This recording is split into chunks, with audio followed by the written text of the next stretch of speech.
माफियाओं पर क्यों नहीं हो रही कार्रवाई। झारखंड में आज ऐसा लूट मचा हुआ है, चाहे वो बालू हो, चाहे पत्थर हो, चाहे जंगल हो, चाहे जमीन हो, ऐसा लूट मचा है, ऐसा लूट मचा है जैसे पहले मतलब सब कुछ ऐसा लग रहा है कि झारखंड को बेच के चला जाना है कहीं, या फिर झारखंड को बर्बाद कर देना है। ऐसा लूट मचा हुआ है। किसी भी चीज़ का देखिए, एक चीज़ का नहीं। आप पारसनाथ की देखिए, वही हाल है। पारसनाथ के नीचे जो पत्थर का खनन चल रहा है उसका भी वही हाल है। माइंस का भी वही हाल है। साहेबगंज में पहाड़ों को बेचा जा रहा है। मतलब जिधर जो चीज़ मिला है लोग बेचने में लगे। नेता, मंत्री, विधायक, शासन, प्रशासन सब बेचने में लगे हैं। सबका मिली भगत है। ये मैं नहीं कर रहा हूँ, ये मेरे पास कुछ दस्तावेज है, कुछ आंकड़े हैं। मैं सारे आंकड़ों के साथ बताऊंगी कि कहाँ कहाँ और क्या बेचा जा रहा है। अगर धनबाद में कोयला है तो कोयला बेचा जा रहा है उसके मिली भगत के तहत। उसके बाद अगर कोल्हान में अगर तांबा है, लोहा है, तो वहाँ पर उसको अवैध तरीके से बेचा जा रहा है। साहेबगंज में पत्थर है, बालू है, तो उसको वहाँ बेचा जा रहा है।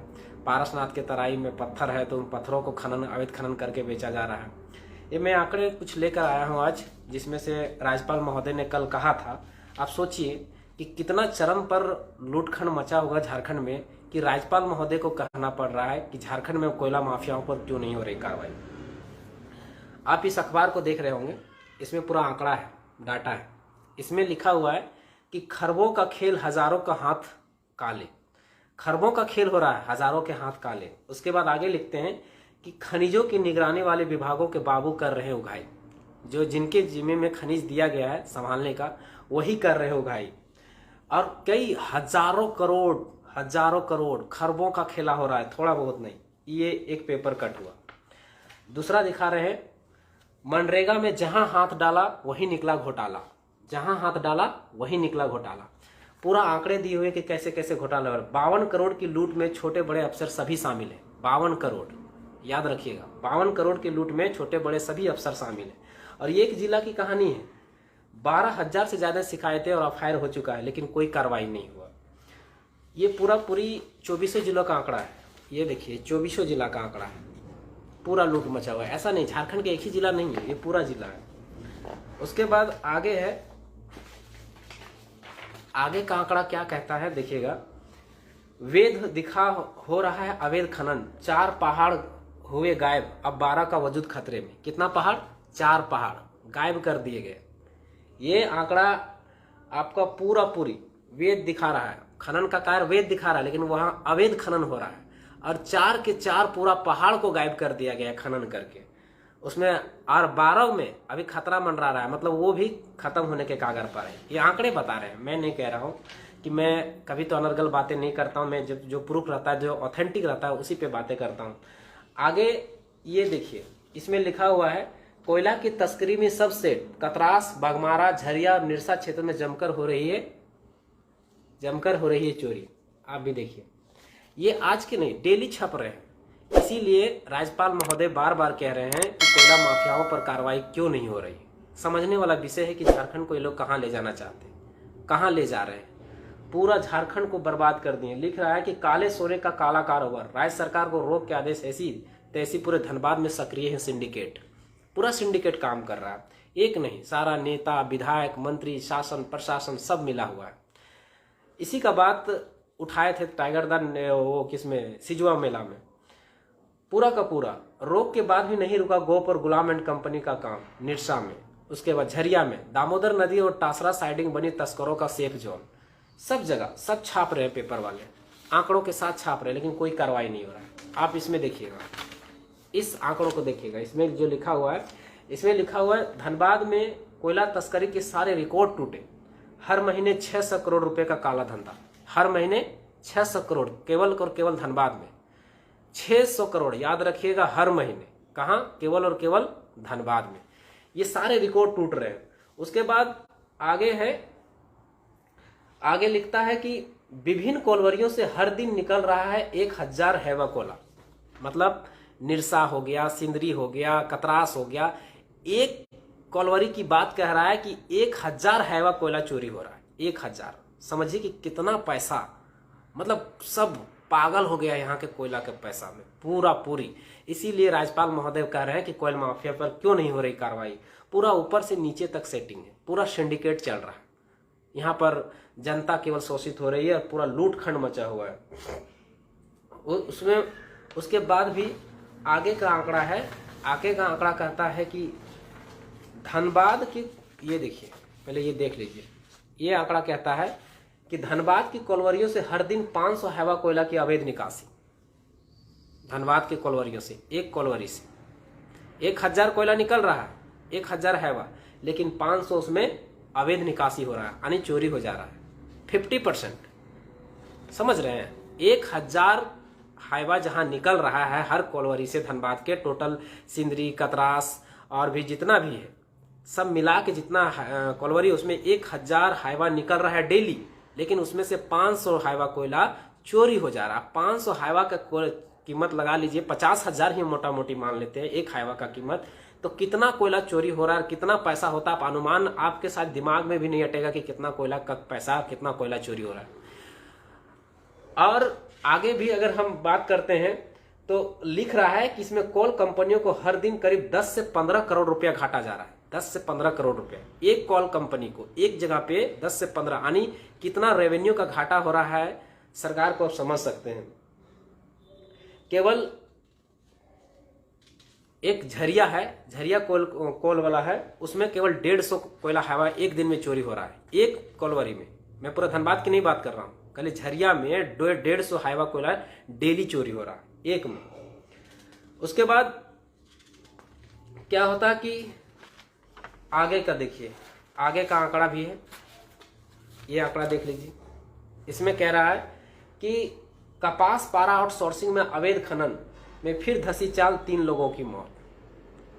कैसे कैसे षड्यंत्र, पुलिस प्रशासन व सीआईएसएफ की मिली भगत से कोयला चोरी। मतलब बोले ना पुलिस प्रशासन, यहाँ लिख रहा है, मैं नहीं कह रहा हूँ भाई, अगर कोई हम पर आरोप लगाते हैं तो गलत है। देखिए यहाँ पे लिखा हुआ है, यहाँ लिख रहा है कि पुलिस प्रशासन व सीआईएसएफ की मिली भगत से हो रही कोयला चोरी। हम पहले ही बोले कि विधायक से लेकर मंत्री से लेकर शासन प्रशासन सब के सब मिले हैं, सब के सब सेटिंग है, कहीं आप कुछ नहीं कर सकते, केवल लूटखंड है। मतलब झारखंड इस बार लूट के एकदम खत्म कर देना है। और भी बहुत सारे आंकड़े हैं, मतलब भरा पड़ा है। ये मनरेगा का है, मनरेगा में लिख रहा है, मनरेगा का ये मनरेगा का, मनरेगा के आंकड़ों में पढ़ेंगे। मनरेगा में 25 करोड़ का घोटाला। पीएम मोदी की पत्नी पूर्व पीएम राजीव गांधी, राहुल गांधी, प्रियंका वाड्रा ने गिरिडीह में की है मजदूरी, भुगतान भी कर लिया। बताओ, प्रधानमंत्री ऐसा एक लौता, हंसी आ रहा है, क्षमा कीजिएगा हमें हंसी आ रहा है, लेकिन प्रधानमंत्री के नाम पर, उसकी पत्नी के नाम पर, राजीव गांधी जो मर गए उसके नाम पर, राहुल गांधी के नाम पर, उसकी पत्नी पे मतलब राहुल गांधी, प्रियंका वाड्रा सॉरी उसकी बहन के नाम पर यहाँ पर निकासी कर लिया गया है। देखिए इतना बड़ा फर्जीवाड़ा तो हमको लगता है कि धरती में कहीं नहीं हुआ होगा। जो आदमी जिंदा नहीं है उसके नाम पर, जो प्रधानमंत्री है उसके नाम पर फर्जीवाड़ा हो रहा है झारखंड में। आप समझिए, ये तो जामताड़ा को भी लोगों ने फेल कर दिया है। और इसमें कौन कर रहा है? सब एसपी, डीसी, बीडीओ, सीईओ सब मिले हुए हैं। जिनको हम लोग पढ़ा लिखा समझते हैं, जिसको हम लोग रक्षक समझते हैं, वही भक्षक बन बैठे हैं। पूरा लूटखंड ऐसा मचा है कि आप अंदाजा नहीं लगा सकते। अभी हमें एक अदम गोंडवी जी का बहुत अच्छा बात आ रहा था, हम कुछ बताते हैं उनकी, जो उन्होंने जो बात कही थी 80-90 के दशक में, जो उन्होंने बात कही थी, आज झारखंड में पूरी तरह से सूटेबल बैठता है। वो कहे थे, जिसके हाथों में छाले हैं पैरों में बिवाई है, उसी के दम से रौनक आपके बंगले में आई है। जिसके हाथों में छाले हैं पैरों में बिवाई है, उसी के दम से रौनक आपके बंगले में आई है। इधर एक दिन की आमदनी 54 का, उधर लाखों में गांधी जी के चेलों की कमाई है। इधर की एक दिन की आमदनी 54 का, यानी हमारा जो कमाई है हम लोग का 54 का है, और वहाँ नेता, मंत्री, शासन प्रशासन, विधायक, बीडीओ, सीईओ लाखों में कोयला चोरी करके कमा रहे हैं। वही कहे थे कि इधर एक दिन की आमदनी 54 का, उधर लाखों में गांधी जी के चेलों की कमाई है। कोई भी सिरफिरा जब चाहे धमका कर दे जीना मुहाल। आगे वो कहते हैं, कोई भी सिरफिरा जब चाहे धमका कर दे जीना मुहाल, इस मामले में हमारा राज्य बुधवा की लुगाई है। आज देखिए, आज आप कोयला चोरी का विरोध करने जाते हैं या अवैध खनन का विरोध करने जाते हैं या पत्थर चोरी हो रहा है, जंगल को काटा जा रहा है, अवैध लकड़ियों का कारोबार हो रहा है, अगर उनको रोकने जाते हैं तो आप ही को धमका दिया जाएगा, उल्टा आप ही को धमका दिया जाएगा, आप ही पर उल्टा केस दाग दिया जाएगा, आप पर ही उल्टा केस कर दिया जाएगा। और वो भी कौन सा? धारा 353, सरकारी काम में बाधा डालने के जुर्म में, जो नॉन अवेलेबल कि सरकारी काम में जो चोरी कर रहा है, यानी उल्टा चोर कोतवाल को डांटे। यही आदम गोंडवी जी कहे थे कि हमारा राज्य इस मामले में बुधवा की लुगाई है। आगे कहते हैं कि रोटी कितनी महंगी है ये उस औरत से पूछो। रोटी कितनी महंगी है ये उस औरत से पूछो जिसने जिस्म बेचकर ये कीमत चुकाई है। आज हमारी बहू बेटियों, बहन बेटियों को सिलाई के नाम पर, नौकरी देने के नाम पर आज उसको तमिलनाडु, आंध्र प्रदेश, कर्नाटक जैसे राज्यों में, महाराष्ट्र, दिल्ली जैसे राज्यों में ले जाया जा रहा है। और ले नहीं जाया जा रहा बल्कि बड़ा बड़ा होर्डिंग, रांची में आप जाइएगा तो बड़ा बड़ा होर्डिंग में लिखा रहता है, बड़ा बड़ा होर्डिंग लगा रहा है दलाल लोग। क्या होर्डिंग लगा रहा है कि अब हुआ काम पाना आसान, लड़कियों को मिलेगा 12,000 का महीना। और क्या कर रहा है, उन लड़कियों को ले जाके बम्बई, दिल्ली जैसे रेड लाइट एरिया में उनको बेचा जा रहा है। मैं ये बातें कहीं अनर्गल बातें मैं नहीं कर रहा हूं, वो भी मेरे पास आंकड़ा है कि कैसे बेचे जा रहे हैं। NCRB, मैं बार बार इस बात को उठा रहा हूं, NCRB यानी नेशनल क्राइम रिकॉर्ड ब्यूरो का डाटा है 2021 का। उस डाटा में कहता है कि पूरा भारत में 2767 केस मानव तस्करी के दर्ज हुए, यानी ह्यूमन ट्रैफिकिंग के, मतलब मानव तस्कर के, जहां बहु बेटियों को बेचा जा रहा है उसके, जिसमें से झारखंड का सबसे ज्यादा केस दर्ज हुआ, 367 या 327 कुछ ऐसा ही था। इतना केस दर्ज हुआ था, सबसे ज्यादा पूरा टॉप लेवल पर, पूरा भारत में सबसे टॉप स्थान पे झारखंड रहा। और वो भी कैसे? जो रेलवे स्टेशन में पकड़ा गए ले जाते हुए, या फिर एयरपोर्ट में पकड़ा गए, वो सब केस दर्ज हुआ। और जो नहीं दर्ज हुए वो हजारों में है, हजारों के ऊपर है। तो कितना दुर्भाग्य के विषय है। और उन बेटियों को अभी देखे होंगे, अभी कुछ दिन 15 दिन पहले छपा था पेपर में कि हमारी 15 गिरिडीह की 15 की 20 बचियां जो थी वो जाके तमिलनाडु में कोई कंपनी में फंसे हुए हैं। कंपनी ना तो उसको बंधक बना लिया है, मतलब उसको निकलने ही नहीं दिया जा रहा है। तब उनके शासन प्रशासन की नींद खुली, तब उन्होंने एक्शन लिया और जाके उनको छुटकारा दिलाया गया। तो क्या है कि हमारे यहाँ रोजगार नहीं मिलने के कारण हमारी बेटियों को बहला फुसला कर कि तुमको सिलाई के नाम पर वहाँ सिलाई सीना है, तुमको कपड़ा सीना है, इस तरह से हर गांव में दलाल एक्टिव हो गए, हर गांव में। और इन दलालों का सीधा सीधी विधायकों के साथ, मंत्रियों के साथ, शासन के साथ, प्रशासन के साथ संबंध है। ऐसा मैं कह नहीं रहा हूं, मैं अंदाजे में अनर्गल बातें कभी जीवन में नहीं करता, ये बात है। क्योंकि मैं जो ऑथेंटिक पाता हूं, जिसका मैं सबूत पाता हूं, जिसका मैं प्रूफ पाता हूं, उसी पे बात करता हूं। एक पन्ना लाल थे रांची के, और उसकी पत्नी थी, कौन सा मिंज थी, उनका नाम हमको याद नहीं आ रहा है, प्रभा मिंज। वो पन्ना लाल और प्रभा मिंज की फोटो जो है बड़े बड़े रसूखदारों, जो बड़े बड़े रसूखदारों जैसे केजरीवाल हो गया, झारखंड के कई मंत्री विधायक हो गए, उनके साथ फोटो मिले, उनके साथ सबूत मिले। और वो एक नंबर के दलाल, मतलब झारखंड के सबसे ज्यादा बेटियों को रेड लाइट एरिया में बम्बई, दिल्ली, कलकत्ता, तमिलनाडु वाला बेचने वाला सबसे बड़ा हाथ इन दोनों का था। और इनको सप्लाई किया जा रहा है, यहाँ से बेटियों को बाहर ले जाके बेचा जा रहा है। मेरे ही गांव के, मैं क्या करूं, मैं खुद पीड़ित हूं। मेरा ही गांव का कुछ बच्चियां गई हैं तमिलनाडु में, जाके सिलाई करने के लिए गई हैं। अब सिलाई करने गई हैं तो वहां सिलाई करने के बहाने ले गया है, तो वहां क्या हो रहा है कि उसको महीना ही नहीं दिया जा रहा है, केवल हॉस्टल में पैक कर दिया गया। वो फोन करते कि हमको घर आना है, घर आना है। तो उस पर वो तो खैर कुछ दिन में वापस आ रही हैं, उसके बात हो गया है, कंपनी से भी बात हुई है, वो रिटर्न आ रही हैं।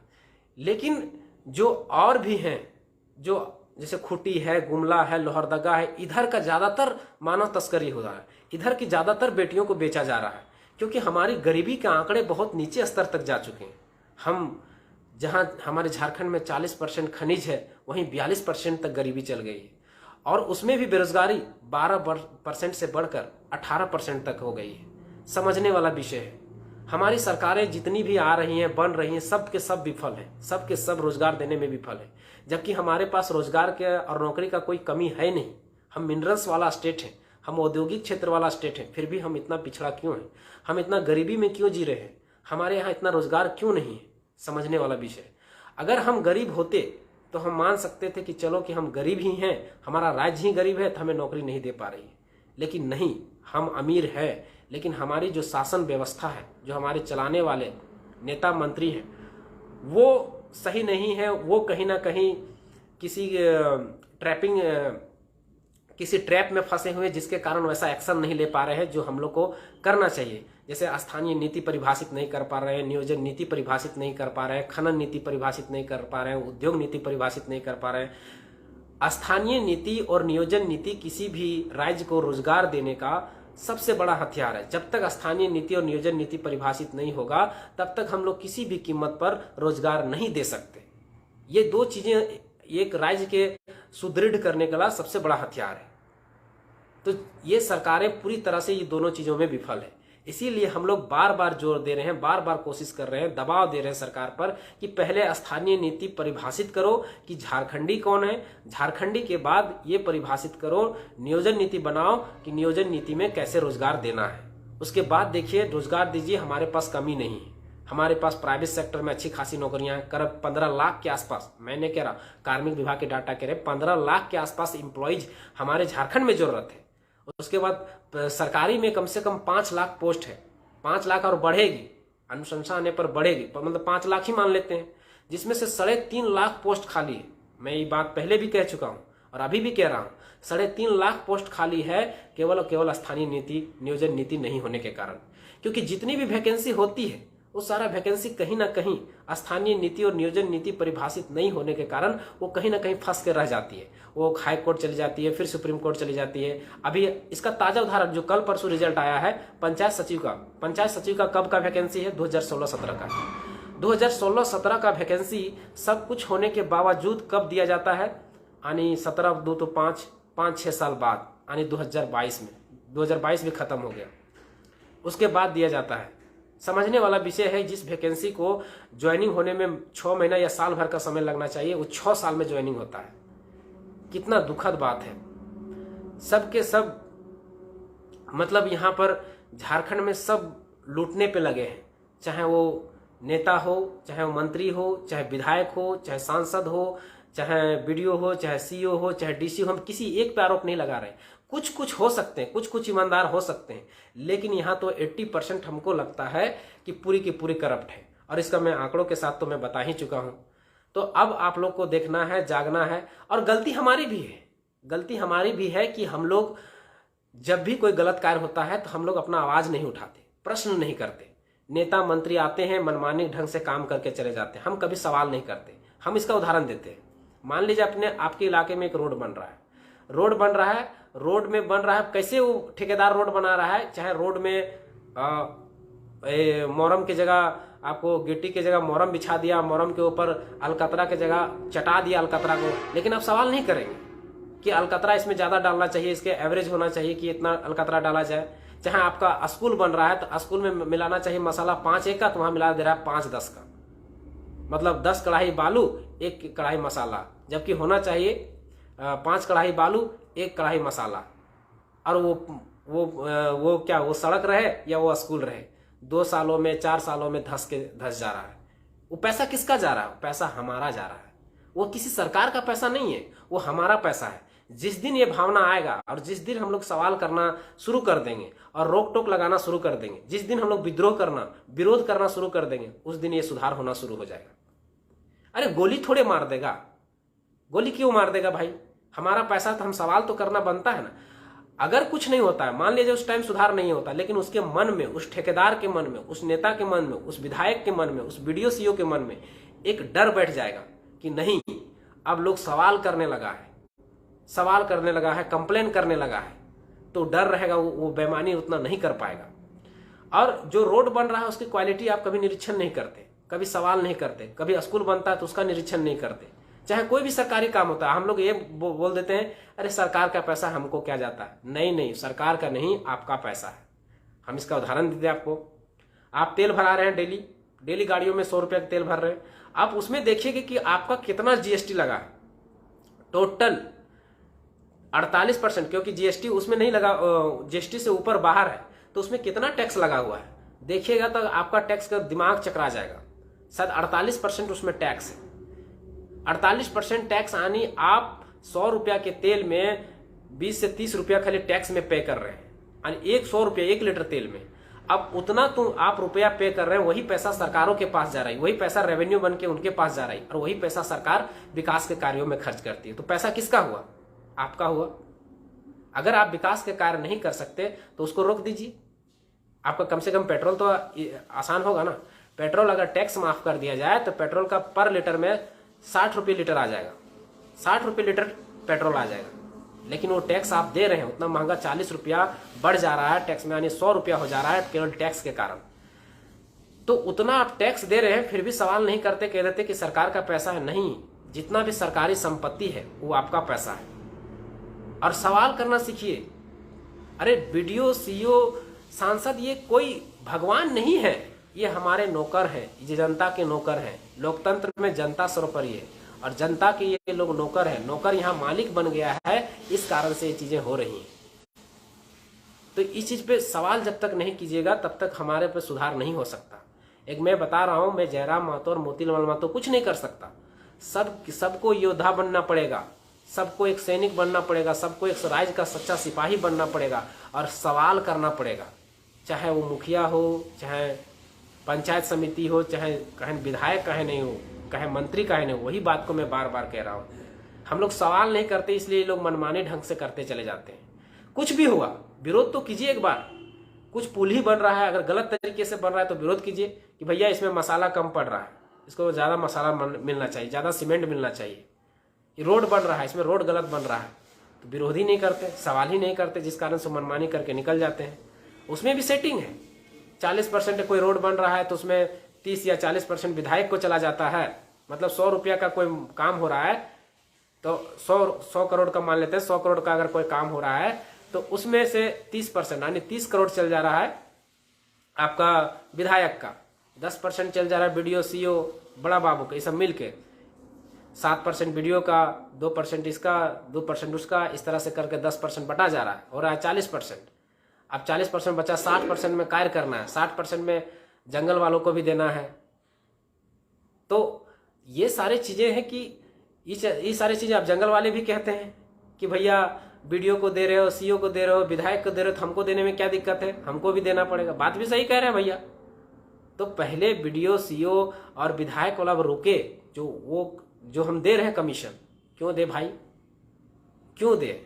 ये तो सरकार का पैसा, सरकार का नहीं, जनता का पैसा, जनता में खर्च होनी चाहिए, सामाजिक कार्यों में खर्च होनी चाहिए। हम आपको पैसा क्यों दें? आपको तो शासन, आपको तो सैलरी मिल रहा है ना, सारा ऑफिस का खर्च मिलता है, गार्ड का खर्च मिलता है, आपकी सैलरी मिलती है, आपकी गाड़ियों का पेट्रोल मिलती है, सब चीज को तो मिल ही रहा है, सारा पेंशन सुविधा, घर बार सब मिल रहा है, ऊपर फिर भी कमीशन चाहिए। तो ये सारे चीजें इसलिए हो रही है कि हम कभी सवाल नहीं किए। जब रोड बनता है तो उसको पूछिए कितना गया कमीशन में, आपको ठेकेदार बता देगा कि कितना विधायक को दिए, कितना बीडीओ को दिए, कितना सीईओ को दिए। हर टेंडर को पास होने के लिए उससे पहले ही पैसा पे करना पड़ता है, देना पड़ता है। इसलिए जंगल वाले भी मांग करते हैं कि हमको भी चाहिए। बाकी अगला एपिसोड में लेके आएंगे हम एक नया दस्तावेज, एक नया खुलासा के साथ। तब तक के लिए जोहार, जय झारखंड।